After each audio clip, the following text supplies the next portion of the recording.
Hi, I'm Fred Wild. Welcome back to the ATSF Subdivision. This video would be layout update number 2.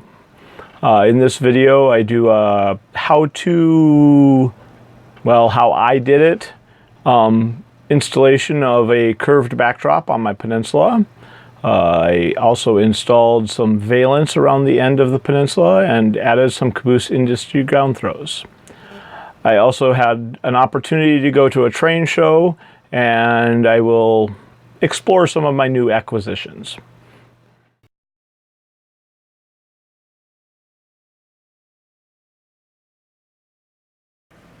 So I started out by cutting out a piece of styrofoam that would be the shape I wanted. Took it on out to the garage, and I made both a top and a bottom. Here you can see I'm using the styrofoam as my template. I'm going to trace around it on the plywood so that I have that template to cut on.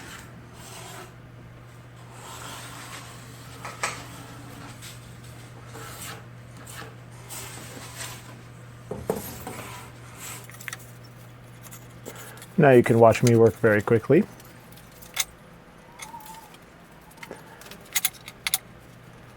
I went ahead and marked the center of the circle on both pieces so that I could use a circular cutting tool with my jigsaw.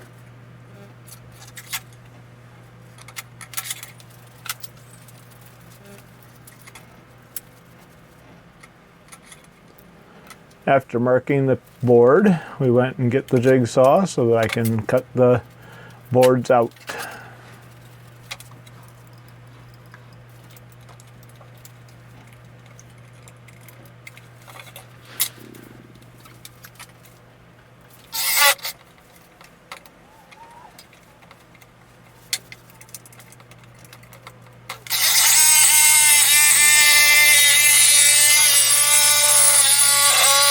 The circle I'm cutting here is about an 8-inch diameter, it is about an 8-inch radius, which comes out to about a 16-inch diameter. I also discovered as I watch these videos that I don't really know who this bald guy is on this video. Grab the speed square here so I can see about how far I cut the arc, see if I needed to cut one of them a little further, but looked pretty good. So now I'm going to cut off the end of the board so I have a smaller piece to manage to work with. And finish cutting out one of the two pieces. Once that piece is cut out, I turned it over, put it on top of the one that was already there, clamped them together.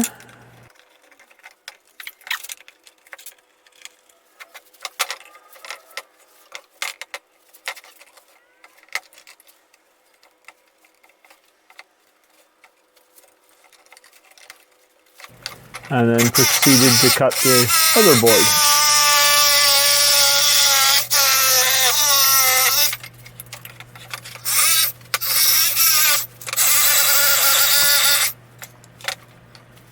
Once I was satisfied with the trimming here,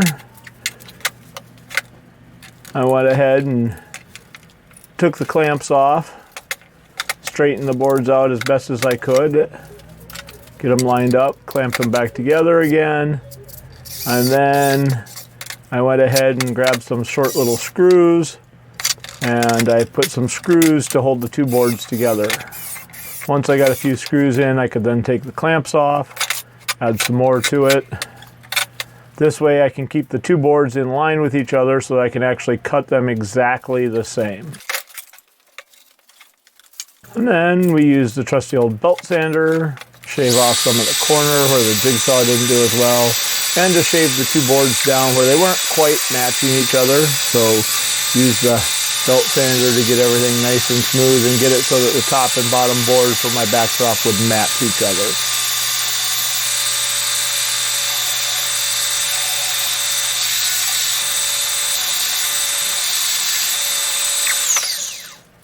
Go over to the table saw. At this point, I want to cut off the one corner. As you can see on the template, there's the corner missing out of it. So take the time to mark my boards before I cut them on the table saw. Moved a couple screws around, didn't want the screws to hit the blade by accident. And cut away.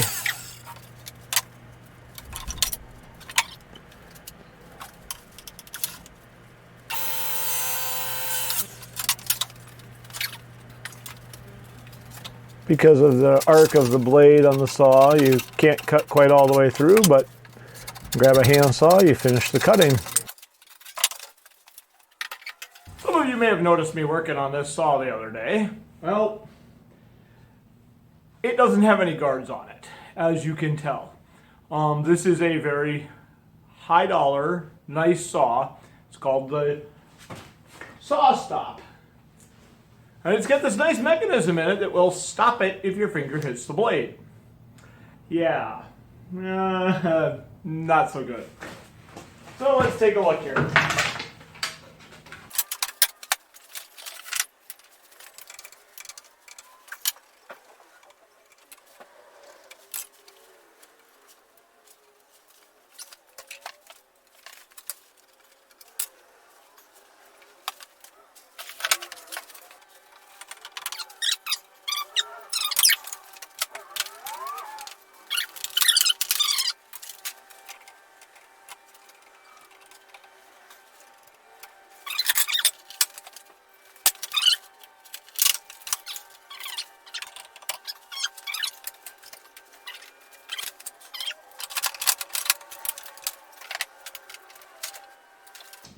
And there we go.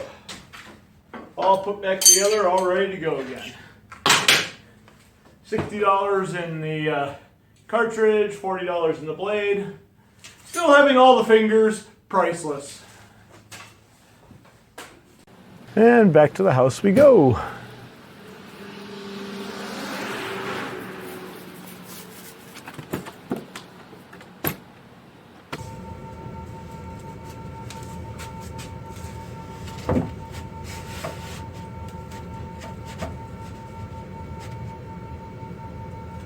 So I made an attempt to videotape this next section, but the camera failed on me. So what you're not going to see is myself measuring out the height of the backboard and cutting the boards and assembling the whole thing.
Off camera, I made an attempt to put some hardboard around the backdrop. That didn't work very well, as you'll see in this next clip. Let's see, so I attempted to put some 1/8" hardboard on here, and well, that didn't work very well. In fact, it destroyed this turnout back here. It destroyed some flex track over here. So needless to say, I'm gonna have to fix all of that. So, and I'm gonna have to come up with something else to line my backdrop with. I think I'm going to try and use some aluminum flashing. We'll see how that works.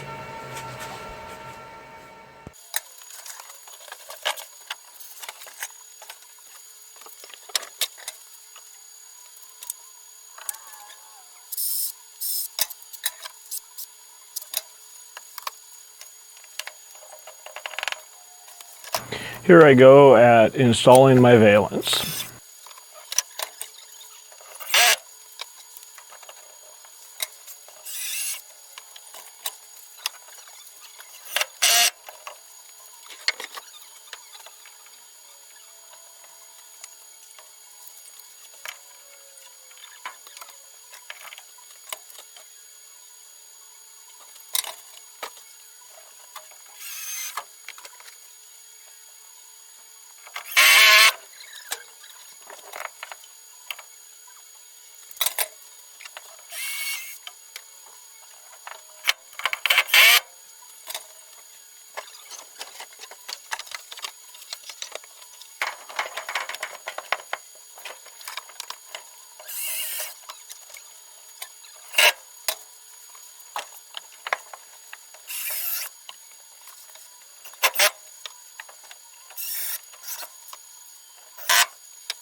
And here we go after I've gotten everything fixed. New switch has been installed. As we come around the corner, we'll see I've got new flex track put in place now. Only thing I have left to do is connect my feeder wires back up. And I have an aluminum piece of sheathing wrapped around the end. And that's what it looks like currently. I think I might make the backdrop taller, but I haven't decided. This is where we put the ground throws in at the end of this yard. All of these flat cars here at the bottom of the drawer are all new acquisitions. Got the weekend before Thanksgiving at a train show in Sioux Falls, South Dakota. I also purchased a couple of AccuRail boxcars, and I got some Intermountain wheel bearing wheel sets to attempt to use on my Walthers passenger cars that don't roll. That will be a future update to see how well that works. Well, thank you for joining us on layout update number 2. Hopefully I'll be able to continue to do these updates, but with the stuff in the air with YouTube and the FTC and COPPA, I do not know for sure whether I will be continuing to do this or not. So I guess if I see you in the future, I see you in the future.